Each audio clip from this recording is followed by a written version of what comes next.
Después de la matanza la semana pasada de 17 estudiantes en este colegio en Parkland, en la Florida, por parte del joven Nicolás Cruz con un fusil AR-15, pues varios estudiantes, entre ellos Emma González, estudiantes de ese colegio, de 14, 15, 16 años, han decidido organizar una marcha para el próximo 24 de marzo aquí en Washington, en la capital de Estados Unidos. Dicen que lo que piensan es más o menos colgarles una etiqueta a los dirigentes políticos diciéndole que son una vergüenza si reciben dinero de la todopoderosa Asociación Nacional del Rifle, la NRA por sus cifras en inglés, que entre otras cosas le dio a la campaña de Donald Trump, según menciona Amanda Mars en su artículo en el diario El País de Madrid, 30 millones de dólares. Dio ese dinero para impulsar la candidatura del señor Trump. La Asociación Nacional de Rifle fue fundada, y repito que también lo leí en el artículo de Amanda, en el año 1871. Aquí la pregunta es, ¿logrará esa marcha cambiar la política de armas en este país, que está basada en la segunda enmienda de la Constitución, según la cual los ciudadanos pueden portar armas para defenderse eventualmente de una tiranía? Aquí jamás ha habido una tiranía. Y en este país hay 310 millones de armas aproximadamente, es decir, casi el 50% del total de las armas en poder de civiles en el mundo, mientras que la total de la población estadounidense con respecto a la del planeta es del 4,4%. Mira, cuando vimos el incidente de 2012 en Sandy Hook Elementary, ¿no?, que muchos pensábamos, a pesar de estar viviendo muchos años en este país y ser muy escépticos sobre la política del control de armas, que pensamos que ese sí iba a ser el parteaguas, el punto de inflexión. Ahora sí, ¿no?, la muerte de 20 menores de edad, tiene que pasar algo en este país. Van a dejar atrás la política, va a haber un movimiento de unificación, al menos de la clase política, para intentar hacer algo, y obviamente ya sabemos qué pasó. No pasó nada. Es más, pocos años después empezaron a ver cómo flexibilizaban las leyes, ¿no?, para incluso permitir silenciadores en algunos tipos de armas de asalto, ¿no? Yo creo, y ya respondiendo a tu pregunta, que si algún movimiento civil tiene posibilidades de hacer algo más de lo que se ha hecho hasta ahora, no necesariamente lograr una reforma absoluta de las leyes de control de armas o tapar todos los huecos que sabemos que ya existen, que hemos conversado muchas veces en este programa, es ese tipo de movilización. Porque hemos visto a lo largo de la historia de Estados Unidos que solamente cuando hay lo que ellos llaman el grassroots movements, movimientos que empiezan desde abajo y presionan hacia arriba a la clase política, es cuando se hacen las cosas. Estoy haciendo ahora un reportaje con motivo del 50 aniversario de nuestra agencia, por ejemplo, del poder latino en los últimos 50 años. Y cuando ves que empieza a cambiar ese punto de inflexión es con los movimientos de las huelgas de Delano de César Chávez en California, ¿no?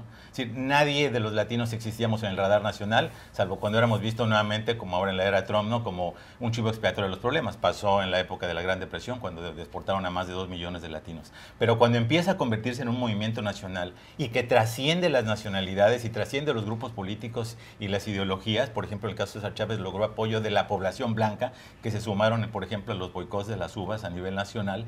Cuando vemos que ese tipo de movimientos empieza a aprender, Juan Carlos, creo que tienen posibilidades.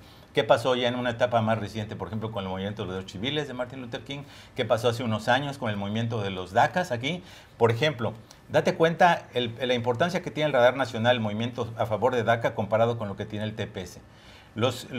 La gente que está movilizando en TPS casi no existe, no la ves en el radar nacional porque no tiene el mismo nivel de movilización, de desobediencia civil, de buscar tácticas de presión que tenga que ver con la comunidad de todos los colores, de todos los sabores, y yo creo que eso puede hacer una diferencia. Me parece que es un movimiento muy importante que puede de alguna manera empezar a prender la presión para Washington, para la clase política, de empezar a tapar cosas que son de sentido común. El hecho de que, por ejemplo, siga habiendo el hueco de no hacer antecedentes criminales la revisión para las personas que compren armas a través de las ferias pulgueros que pululan en el sur profundo de los Estados Unidos, donde todos hemos estado, ¿no? Es realmente lamentable que puedas comprar armas en internet, que puedas comprar armas de persona a persona y que no haya ningún tipo de control en lo absoluto. Yo creo que este tipo de movilización tiene oportunidad de empezar a cambiar ese debate, pero me da la impresión que va a tomar muchos años para que haya regulaciones significativas. El DACA es el plan puesto en marcha por Barack Obama para impedir que fueran deportados los llamados Dreamers o soñadores, que entraron siendo jóvenes aquí ilegalmente, pero que no tienen antecedentes penales, se han graduado de colegios de bachillerato,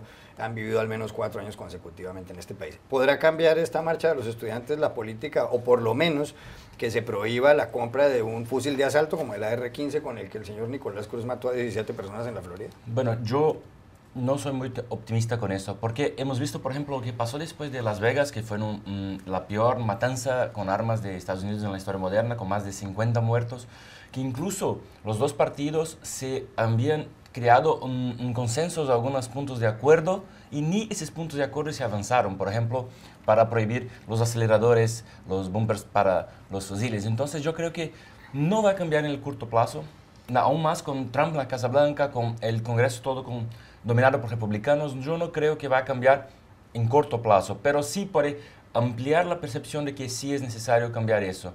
Hemos visto que este tipo de fusiles para civiles casi solamente en Estados Unidos, en todo el mundo se permite que compre AR-15. Pero por otro lado, creo que estos fenómenos que pasan acá en Estados Unidos pueden ayudar en otros países. Por ejemplo, en Brasil había un movimiento muy creciente para legalizar a las armas en general, a las personas. Y después de lo que pasó en esta escuela en Florida, hemos visto una retracción muy fuerte, que eso no puede pasar en Brasil, no queremos eso para Brasil.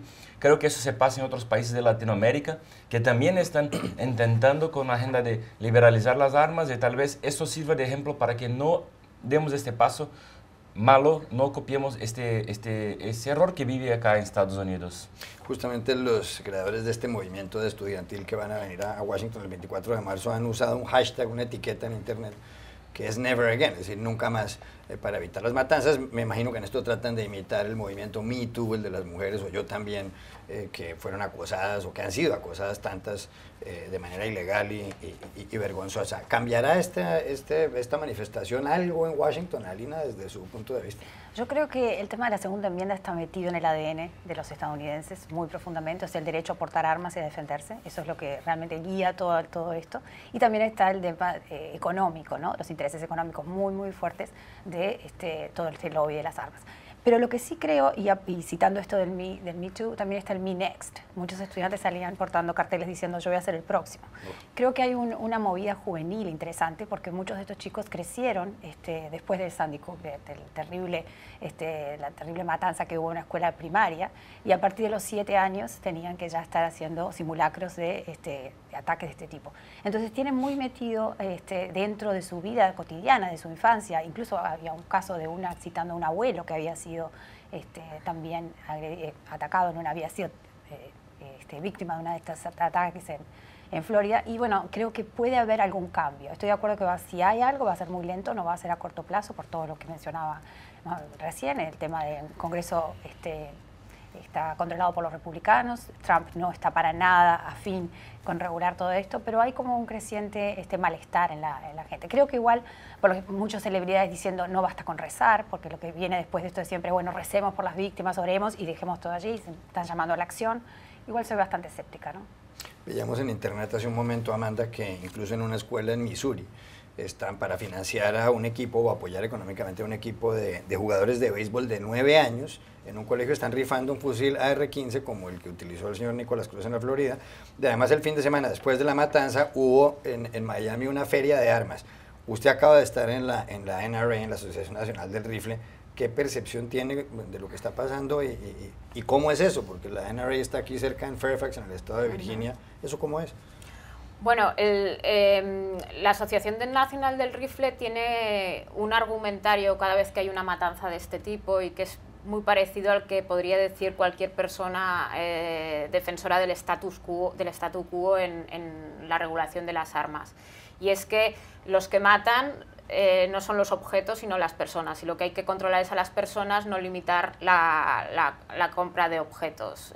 Esto es el argumentario de la Asociación Nacional del Rifle. Entonces, aplicado, por ejemplo, a la matanza de Florida, lo que cualquier miembro de la NRA, por sus siglas en inglés, diría es: aquí falló el FBI, porque este chico jamás debió tener acceso a ese rifle, y el FBI recibió advertencias y el FBI no hizo nada. Y estamos culpando al objeto y a la segunda enmienda, que, como bien dices, parte del ADN de este país, de un mal hacer del FBI. Lo que ocurre es cuando tienes un país de más de 300 millones de armas, en las que, en efecto, entre particulares no hay ningún tipo de control, porque usted, si va a la tienda, sí que miran si tiene antecedentes, etcétera, pero entre particulares no existe ese control. hay recursos en este país como para controlar cada uno de los chicos de 18 años que no pueden beber una cerveza, pero sí pueden tener un fusil de asalto semiautomático. Claro, eso es lo que no es razonable.